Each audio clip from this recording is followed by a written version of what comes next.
Muy bien, pues a lo largo de las últimas semanas hemos estado hablando y reflexionando acerca del conocimiento de Dios. Conocer a Dios es fundamental para nuestras vidas como creyentes. Conocer a Dios nos da una perspectiva correcta de quiénes somos cada uno de nosotros y dónde estamos con respecto a Dios. Y nos da una perspectiva correcta acerca de las expectativas que podemos tener acerca de Dios en nuestras oraciones, en nuestras plegarias, en nuestra relación con Él. Tenemos ciertas expectativas y sin un conocimiento profundo acerca de Dios, esas expectativas, si no se cumplen, pueden llevar a la frustración. Sin embargo, si conocemos a Dios, lo que podemos conocer de Él, si profundizamos en las Escrituras, si vamos viendo cuál es el comportamiento de Dios, de Jesús, esas correctas expectativas nos llevarán a no frustrarnos cuando la respuesta a la oración no es la que queremos, cuando las situaciones de la vida no son las que deseamos y demás, porque seremos conscientes dónde estamos nosotros, dónde está Dios y cómo Dios sigue estando presente aún en medio de las dificultades, del silencio y demás, ¿verdad? Cuando hablamos del conocimiento de Dios tenemos que ser conscientes de varias cosas. En primer lugar, jamás vamos a poder conocer todo acerca de Dios. Eso es imposible. Eso es imposible. Nuestra mente es finita y limitada. No somos capaces de abarcar con nuestra mente lo que es Dios, lo que significa Dios, lo que hace Dios, ¿verdad? De hecho, si pudiéramos estudiar a Dios en su profundidad, en todas sus facetas, capacidades, atributos y obras, ya no sería Dios. ¿Por qué? Porque habríamos terminado con una de sus características más importantes, y es que Dios es infinito. O sea, Dios no podemos enclaustrarlo en un libro, en un estudio, ni en una enciclopedia, ni en todos los libros del mundo. Dios es mucho más. Y siempre habrá partes de Dios, que además nos lo dice Él, que no vamos a conocer. Conocemos una parte de lo que Dios quiere que sepamos acerca de Él, una parte de lo que Dios nos enseña acerca de Él. Vamos a poder conocer, segundo aspecto, vamos a poder conocer acerca de Dios solo aquello que Dios nos ha manifestado de sí mismo. Bien acerca de la revelación natural o bien acerca de la revelación especial. Y ya hablamos esto en la primera de las predicaciones acerca de conocer a Dios, de esa revelación, de lo que conocemos de Él, porque Él quiere que sepamos, ¿verdad? Y en la Biblia, que contiene esa revelación especial directa por parte de Dios, nos encontramos solamente con una pequeña parte de lo que es Dios. Hebreos 1 nos dice así: Dios habló en otro tiempo a nuestros antepasados por medio de los profetas, y lo hizo en distintas ocasiones y de múltiples maneras. Y ahora, llegada la etapa final, nos ha hablado por medio del Hijo, a quien constituyó heredero de todas las cosas y por quien creó también el universo. El Hijo, que sigue siendo reflejo resplandeciente de la gloria del Padre e imagen perfecta de su ser, sostiene todas las cosas mediante su palabra poderosa, y que después de habernos purificado del pecado, se sentó junto al trono de Dios en las alturas y ha venido a ser un valedor, tanto más poderoso que los ángeles, cuanto más excelente el título que ha recibido en herencia. También nos encontramos en el Evangelio de Juan, en los dos versículos finales de los dos capítulos, capítulo 20, el último versículo, capítulo 21, el último versículo, dice así: Jesús hizo además muchas otras cosas, tantas que, si se intentara poner por escrito una por una, pienso que ni en el mundo entero cabrían todos los libros que pudieran escribirse, dice Juan en el último versículo del capítulo 20. Y en el último versículo del 21 dice: Jesús, en presencia de sus discípulos, hizo otros muchos milagros que no han sido recogidos en este libro. Estos han sido narrados para que creáis que Jesús es el Mesías, el Hijo de Dios, y para que, creyendo, tengáis vida por medio de Él.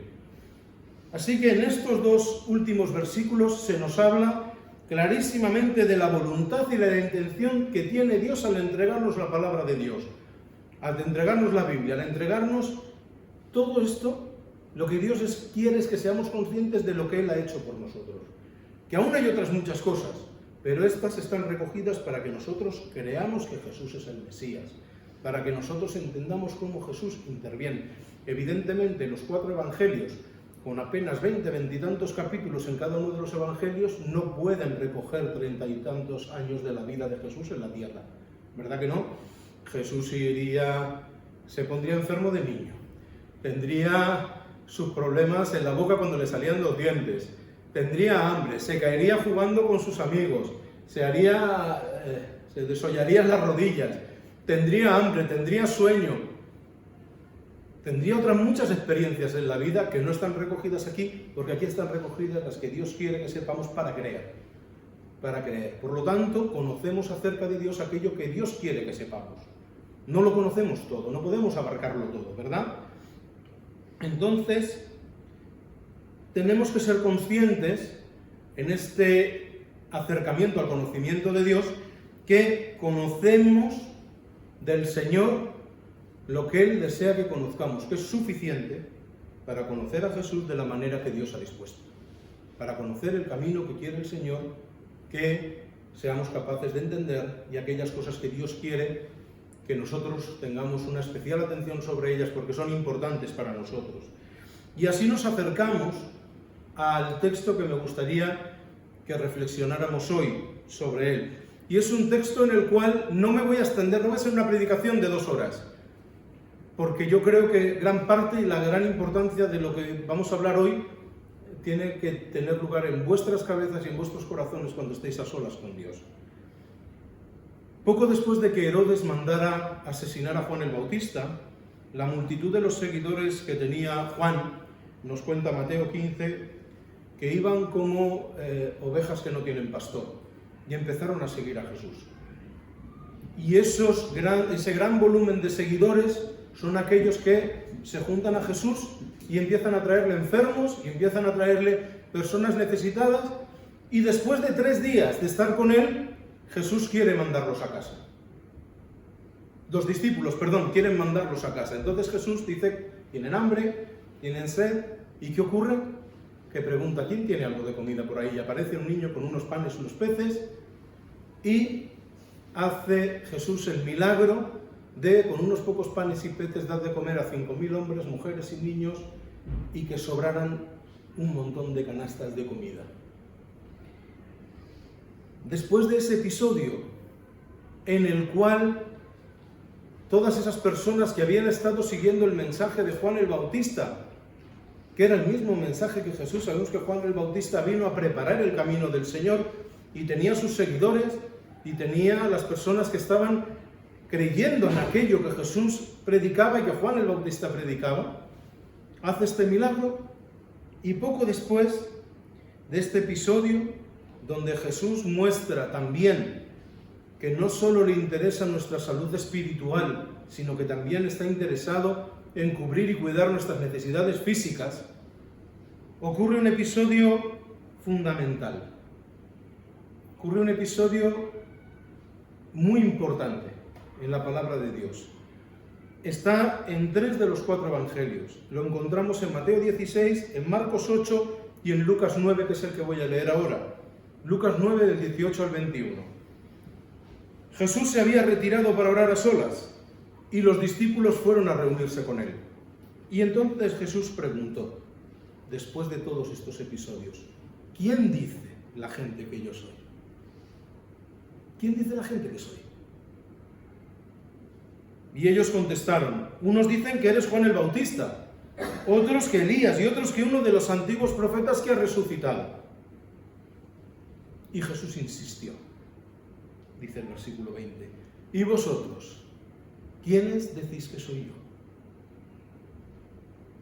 Entonces Pedro declaró, tú eres el Mesías, enviado por Dios. Tú eres el Mesías enviado por Dios.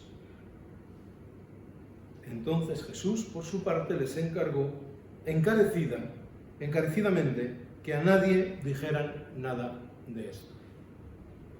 Recordad, una multitud se había acercado a Jesús, había estado varios días con él, había tenido lugar este milagro, todo esto precedido por la muerte de Juan el Bautista, y de repente Jesús se aparta a orar. Después de que todo esto ha sucedido, no nos dice si han pasado 1 hora, 2 horas o 2 días. Jesús se aparta a orar y vienen, y entonces Jesús les pregunta, ¿quién dice la gente que soy? Después de ver esto, después de toda esta historia, ¿quién dice la gente que soy? Para los judíos no era raro pensar que podía ser uno de los antiguos profetas que estaba allí, porque ya habían conocido la historia, ya habían visto que eso es posible para Dios. Entonces ocurre esto. Él los contesta lo que dice la gente y él dice, pero vosotros que estáis 24 horas, 7 días a la semana conmigo, ¿quién decís que soy? ¿Y Pedro quién era? El más impulsivo, el más lanzado, el más valiente. También tenía otras cosas negativas, pero sí que era el que se erige allí como portavoz de los 12, y dice, tú eres el Mesías enviado por Dios. Solamente el texto de Mateo añade lo que os voy a leer ahora. Bienaventurado Simón, Pedro, hijo de Jonás, porque ningún mortal te ha revelado esto, sino mi Padre que está en los cielos.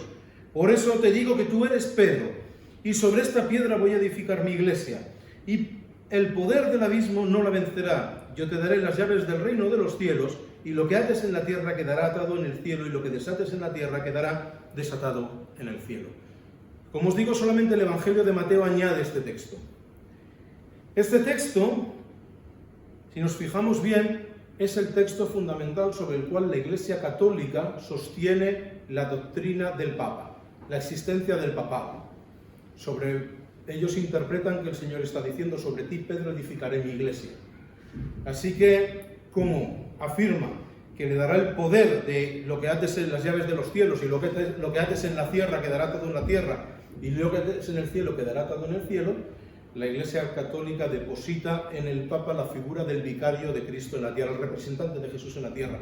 Y cuando el Papa dice algo y lo escribe en una encíclica, en una carta, le dan el mismo valor que tiene la palabra de Dios. Ahí podemos entender todas y cada una de esas tradiciones y celebraciones que tiene la Iglesia Católica, que da como sagradas, pero no aparecen en ningún sitio en las Escrituras.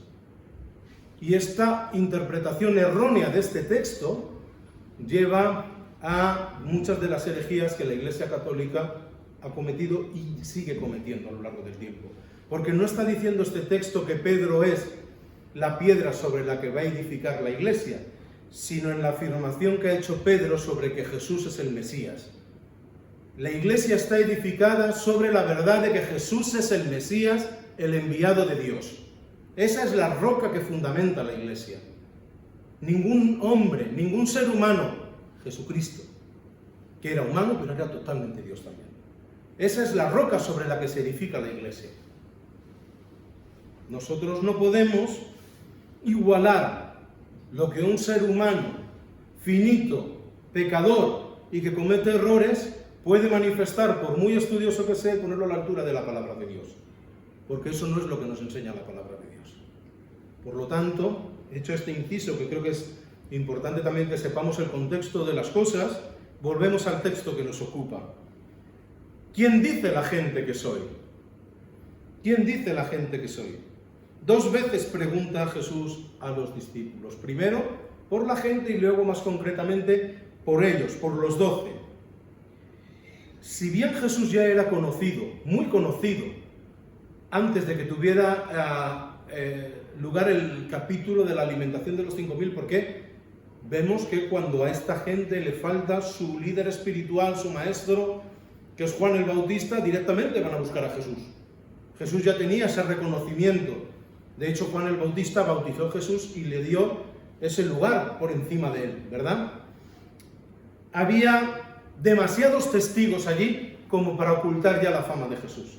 Si Jesús ya era conocido, después de la alimentación de los 5.000 es imposible ocultar la fama de Jesús. Demasiada gente había allí que había visto lo que había ocurrido. No solamente con los milagros que dice en general el texto que había hecho durante 3 días que llevaban con él esta multitud, sino en el milagro que nos explica la palabra de Dios con más detalle, que es el de la alimentación de los 5.000, ¿verdad? Así que cuando pregunta Jesús, ¿quién soy yo?, todos ellos empiezan a ver, eres Juan el Bautista, eres este profeta, eres el otro, ¿verdad? Y viene la insistencia de Jesús.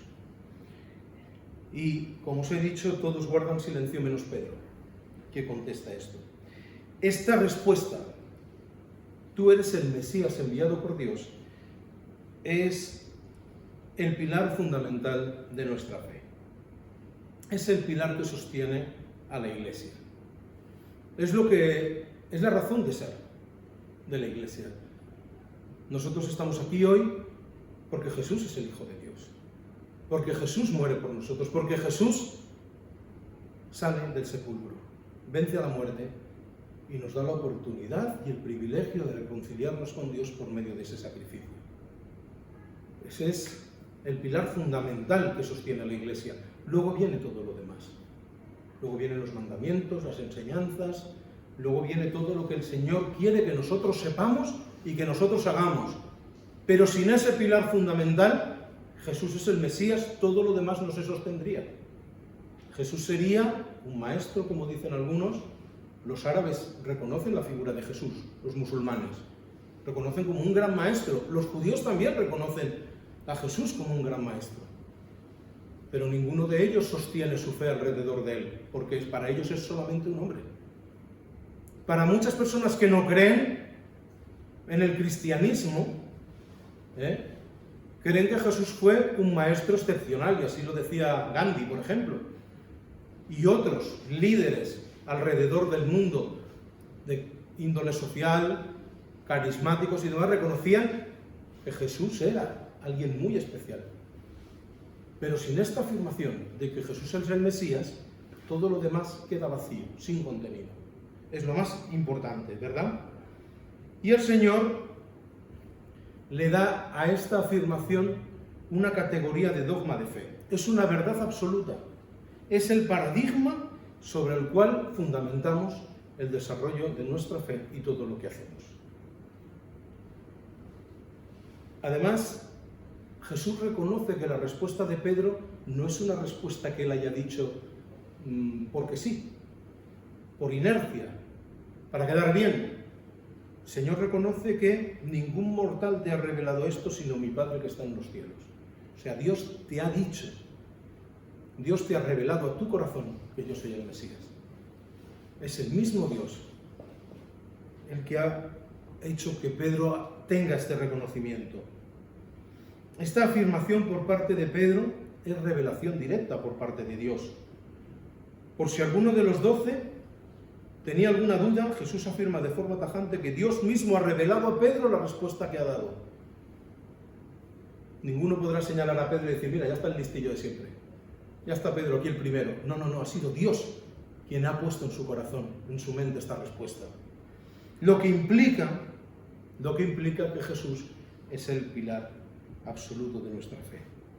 Dios reveló esta verdad absoluta porque Jesús fue un hombre, ¿sí? Fue un hombre, fue hermano, fue hijo, fue amigo, fue maestro, fue un líder, fue revolucionario si quieres, pero sobre todas estas cosas Jesús era el Mesías, el Hijo de Dios, el enviado de Dios. Y todos los demás roles que ocupó en algún momento están supeditados a esta verdad absoluta. A partir de ese momento, todo lo que van a vivir los discípulos va a estar debajo de esta afirmación, aunque no comprenderán toda la dimensión de la afirmación de Pedro hasta que Jesús muere, resucita y viene el Espíritu Santo en Pentecostés, como nos narra Hechos, que ahí ellos son capaces de comprender la magnitud de estas palabras. Están empezando a ver cositas, pero es hasta el momento que llega el Espíritu Santo que nos dice la palabra de Dios, que está ahí para enseñarnos, para mostrarnos, para guiarnos, cuando ellos abren sus ojos completamente y comprenden la magnitud de las palabras, de la afirmación que acaban de escuchar en la boca de Pedro, ¿verdad? Y ahora viene, después de esta explicación, la pregunta clave de este mensaje. ¿Y vosotros, Dani, Febe, Loli, Ana, Yani, quién decís que es Jesús? ¿Quién decimos nosotros que es Jesús? Porque estas preguntas para nosotros también. ¿Quién decimos nosotros que es Jesús? Hoy nos toca responder a nosotros esta pregunta. Por eso os decía que la parte más importante de la predicación es cuando luego estemos a solas en casa, pensar acerca de esto. Hoy nos toca responder a nosotros. Y claro, Haceros la pregunta ahora, cuando ya hemos explicado todo esto, es muy fácil, ¿verdad? Es como cuando el profe viene y dice mañana, o bueno, vamos a dar un poco más de tiempo. El viernes examen de historia. Y aquí están las 10 preguntas que van para el examen. Y los estudiantes se creen que el profe les está haciendo un favor. ¿Sabes? El estudiante cree, ya solo me tengo que estudiar las 10 preguntas. Cuando el profe en esas 10 preguntas ha puesto lo que te tienes que saber para sacar la asignatura, y si no sabes eso, no tiras para adelante. O sea que es un regalo, pero un regalo intencionado. Nosotros sabemos todo esto. Nos hemos acercado a las Escrituras, acabamos de ver lo que hay y yo os hago la pregunta. Y el Señor nos hace la pregunta a nosotros. ¿Y vosotros quién decís que es Jesús? ¿Quién decís que soy yo? Nos dice el Señor. Os lo pregunto de otra manera. Me lo pregunto a mí mismo de otra manera. Mi vida, mis acciones, mis pensamientos, mi comportamiento, mi ejemplo, mi compromiso con la Iglesia, con las personas que me rodean, mi día a día, mis oraciones, la respuesta a mis frustraciones, decepciones, a mis alegrías y a mis problemas, ¿muestran de verdad que creo que Jesús es el Mesías? ¿Muestra mi vida fuera de aquí que yo creo realmente que Jesús es el Mesías? ¿Qué implicación tiene esta afirmación para mí? No es una implicación académica en la cual yo puedo responder lo que acabo de leer y puedo describirlo con más o menos fluidez, dependiendo de mis capacidades para hablar y decir, sí, Jesús es el Mesías, ¿por qué? Acabamos de ver en Mateo, Marcos, en Lucas, todo este texto, Juan dice aquí y tal. Eso es académicamente una respuesta que todos podemos dar. Pero ¿y en mi vida? ¿Realmente yo creo que Jesús es el Mesías y eso se ve reflejado en cómo vivo yo la vida?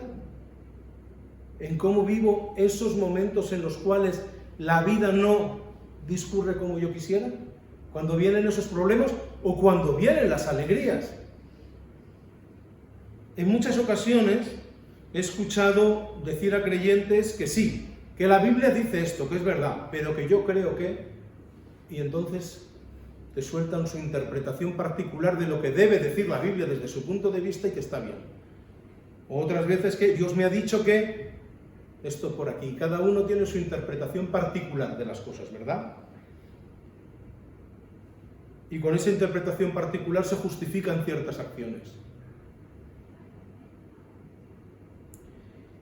Si afirmo que Jesús es el Mesías, mi vida y experiencia de fe respaldan esta afirmación. Mi vida y mi experiencia de fe respaldan la afirmación de que Jesús es el Mesías, la respuesta que da Pedro. Vivo la experiencia de fe con gozo, alegría, esperanza y tranquilidad, aún en los momentos difíciles de la vida, o vivo la fe, la experiencia de iglesia, el servicio con constante tensión, estrés, dolor, rigidez, juicio. ¿Cómo vivo la fe? ¿Cómo estoy viviendo mi experiencia de la fe? ¿Cómo estoy viviendo mi relación con Dios? ¿Venir a la iglesia es un oasis en medio del desierto? ¿Es un momento especial de la semana? ¿O es, tengo que cumplir la papeleta, me quedaría en la cama, no tengo ganas de ir, voy, que si no me ve Juan, o si Loida, que igual ha pasado lista hoy, que no sé qué? ¿Cómo estoy viviendo mi experiencia de la fe? Te invito a que pienses en Jesús, en alguno de estos términos que nos dice la palabra de Dios. Porque yo creo que todos nosotros, los que estamos aquí hoy y los que están viendo este vídeo, tenemos que responder a la pregunta que Jesús hace. ¿Quién es? ¿Quién crees que es Jesús? Posiblemente para ti sean muchas cosas al mismo tiempo. Puede ser amigo, si tengo la experiencia de tratarlo como tal, con la confianza, la cercanía, la compenetración, la fidelidad, el apoyo, la amistad. También lo puedo reconocer como Señor. Si a como tal le trato y tengo esa actitud de sumisión, de servicio, de veneración que le debo a Él. Es Dios. cuando, como hace un momento, le adoro, lo respeto, le invoco y le estoy agradecido por ser quien soy y por todo, y porque le da sentido a todo, ¿verdad? Es mi pastor, porque vivo mirándole a él para saber por dónde he de caminar y lo que he de hacer, y experimento la seguridad que me da saber que él cuida de mí y que está cuidando de su iglesia, de su rebaño, ¿verdad? Como ese pastor amoroso que va cuidando a sus ovejas y va delante de mí, aún en el sufrimiento, en el dolor y en el gozo y en la promesa y en todo el cumplimiento de lo que él dice en la palabra. Es mi gloria, porque yo sé que un día resucitaré y estaré con él, ¿verdad? Son respuestas muy variadas. Son respuestas que cada uno de nosotros tenemos que dar conforme a cómo es nuestra relación con Dios, conforme a cómo vemos a Dios, cómo sentimos a Dios, cómo sentimos a Jesús. ¿Qué experiencia tienes de Jesús? ¿Cuál es tu experiencia personal con Jesús? En tu intimidad, en ese momento en el que nadie va a escuchar tu respuesta, en el que no va a quedar grabado en una cámara, en el que nadie más va a saberlo. ¿Cuál es esa experiencia que tienes de Jesús? ¿Cómo te sientes con respecto a Él? ¿Cerca? ¿Lejos? ¿Lo sientes presente en tu vida? ¿En cada aspecto de tu vida? ¿Sientes que está ausente en algún aspecto de tu vida?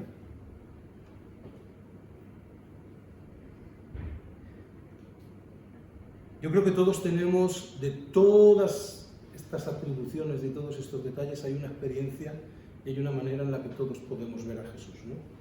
Como ese buen pastor, como el padre del hijo pródigo, que cuando hemos estado extraviados ha ido a buscarnos, nos ha subido en sus hombros, ha puesto su mejilla al lado de la nuestra, nos ha devuelto al redil, nos da la oportunidad de reconciliarnos con Él, de continuar con Él, de pertenecer a su pueblo, de ser cuidados y protegidos por Él, de tener una relación cercana, honesta, sincera, abierta, en la cual no aparto de Dios, no aparto de su presencia en ningún aspecto de mi vida, no le escondo nada, porque además no puedo hacerlo, porque Dios sabe quién soy, cómo soy en todos los momentos de mi vida. En el proceso que estamos teniendo del conocimiento de Dios, tenemos que responder esta pregunta. ¿Quién crees que soy yo? ¿Quién crees que es Jesús? ¿Quién es Jesús para ti? En función de esa respuesta, sabrás cómo estás con el Señor. Pero yo creo que también nos ayuda a reflexionar acerca de cuán importante es Jesús para nosotros. En el día a día, en la respuesta que le estamos dando a la vida que tenemos. En los momentos de dificultad y en los momentos sin preocupación y felicidad. Cuando nuestros mayores se duelen y sufren, o cuando no hay ningún problema. Y cuando alguien te pregunta cómo estás y dices bien de verdad, porque todo está bien, o dices bien de aquella manera. Como os he dicho, esta es una primera parte. Ahora nos queda a cada uno de nosotros reflexionar y responder a esa pregunta que Jesús le hace a sus discípulos, pero que nos hace a nosotros hoy. ¿Y vosotros quién decís que soy? ¿Quién es Jesús para ti? ¿Vamos? Sí. Señor, te damos gracias por tu palabra. Te damos gracias, Señor, por cómo tú cada día nos desafías a razonar, a pensar, a cuestionar nuestra vida, nuestra existencia, nuestro comportamiento a la luz de tu palabra, de tu enseñanza, de todo lo que tú eres y significas para nosotros. Gracias, Señor. Gracias por tu cuidado. Gracias porque estás siempre a nuestro lado, porque siempre, absolutamente en todo momento, te importa lo que está sucediendo en nuestra vida. A nivel espiritual, a nivel personal, a nivel material, a cualquier nivel, Señor, te importa nuestra vida al 100%, te importa lo que somos nosotros siempre, te importa qué somos, qué hacemos, cómo vivimos y qué sucede en nuestra vida, Señor. Ayúdanos a responder a esta pregunta y a reflexionar cómo te sentimos cada día, cómo queremos sentirte, cómo queremos vivir a tu lado, cómo queremos tenerte presente en cada área de nuestra vida, Señor. Bendito y alabado seas, Padre. Te doy gracias por todo y te pido que nos sigas guardando, cuidando y bendiciendo siempre. Amén, amén y amén.